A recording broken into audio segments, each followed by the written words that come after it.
Today I will be cleaning the cartridge filter. The last time I cleaned this was in February. It is now May, so it's been about 3 months. In a period of a year, I clean this cartridge filter probably about 5 times, and that is for a small pool that doesn't get extremely heavy use. The first step is to turn off the pump. Press the stop resume button.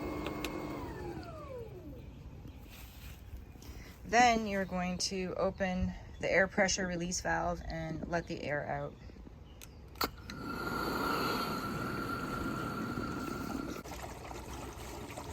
Pump basket will make a little bubbling sound as the water level goes down a little bit.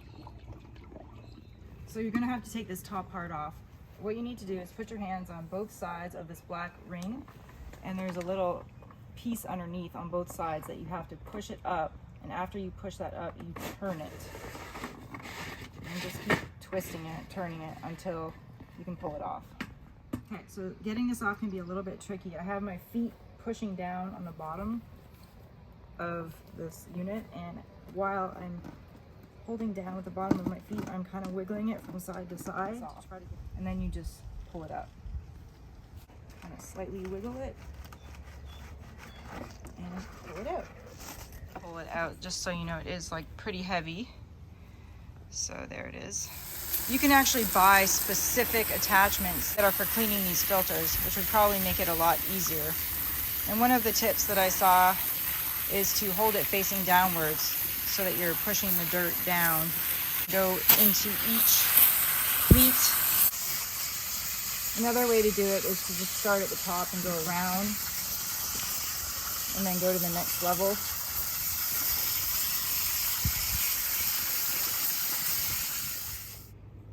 This is at the halfway point. This took me just over 10 minutes to do this much.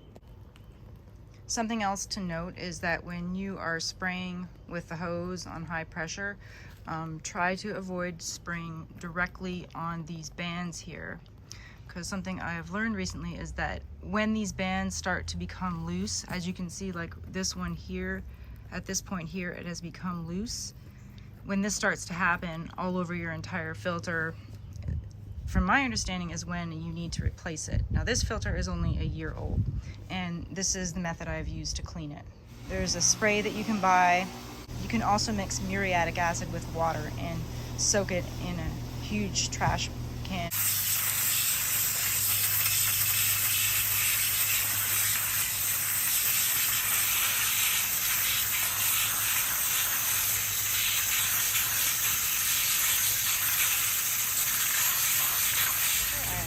Cleaning it. Now it's not perfect, as you can see on the inside of the pleats. It looks like it's still a little bit dirty. So what I'm going to do next time I do this is I'm going to purchase the filter spray and clean it using that. This whole process so far has taken 40 minutes. On my tank lid, I've also noticed for the first time in over a year that the instructions are right on here on how to do this process. One of the things it says is to remove the drain plug. That is not something that I've done in the past.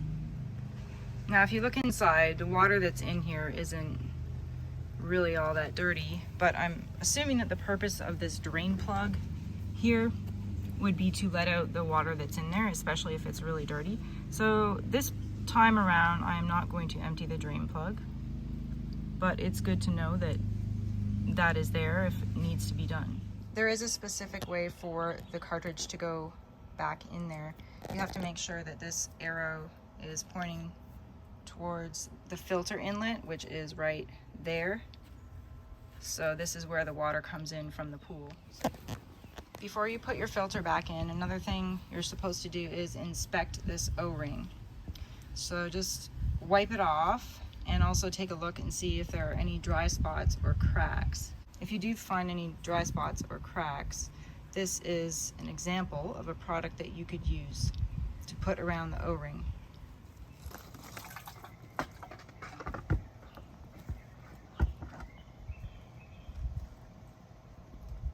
Then you replace the tank lid. So then you just push down on it. Then you take your locking ring and you place it over the top of the tank lid, and you are going to just turn it. and you'll hear a click. The locking ring is on and secure.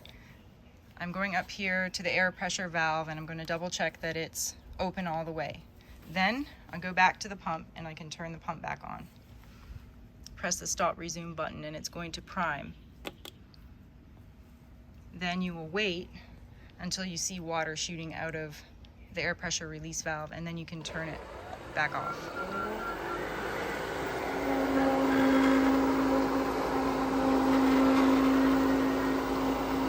So this will start to bubble. Water is refilling in here. Make sure it is never empty when you turn it back on.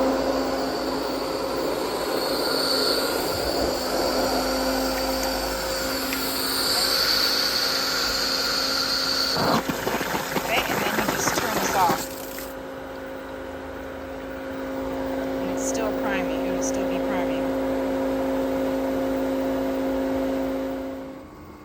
So priming has stopped, it's back to the regular schedule. Everything looks good over here at the pump basket. And I'm also just checking, this is definitely turned off and the pressure is at 0.